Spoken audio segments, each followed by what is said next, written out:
marriage to Mr. Collins? My dear Charlotte, impossible. Why should you be surprised, my dear Eliza? Do you think it incredible that Mr. Collins should be able to procure any woman's good opinion because he was not so happy as to succeed with you? Of course not. Charlotte, nothing of the kind. It's just that... I see what you are feeling. You must be surprised, very much surprised, so lately as Mr. Collins was wishing to marry you. But when you have had time to think it all over, I hope you will be satisfied with what I have done. I am not romantic. You know, I never was. I ask only a comfortable home, and considering Mr. Collins' character, connections, and situation in life, I am convinced that my chance of happiness with him is as fair as most people can boast on entering the marriage state. Undoubtedly.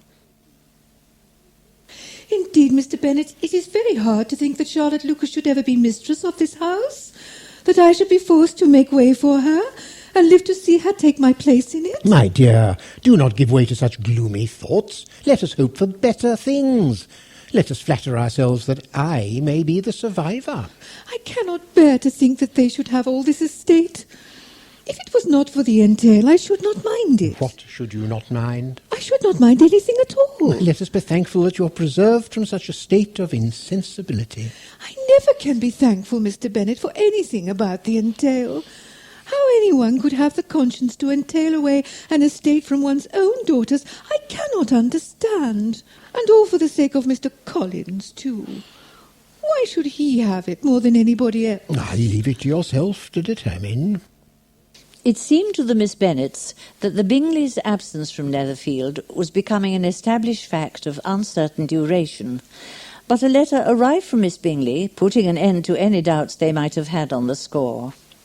The very first sentence conveyed the assurance of their being all settled in London for the winter, and concluded with Mr. Bingley's regret at not having had time to pay his respects to his friend in Hertfordshire before he left the country. A day or two passed before Jane had courage to speak of her feelings to Elizabeth. I will not repine. This wretchedness cannot last long. He will be forgotten. We shall all be as we were before. Oh, my dear Jane. You doubt me. Indeed, you have no reason. He may live in my memory as the most amiable man of my acquaintance, but that is all. I have nothing either to hope for or fear, and nothing to reproach him for, thank God. I have not that pain.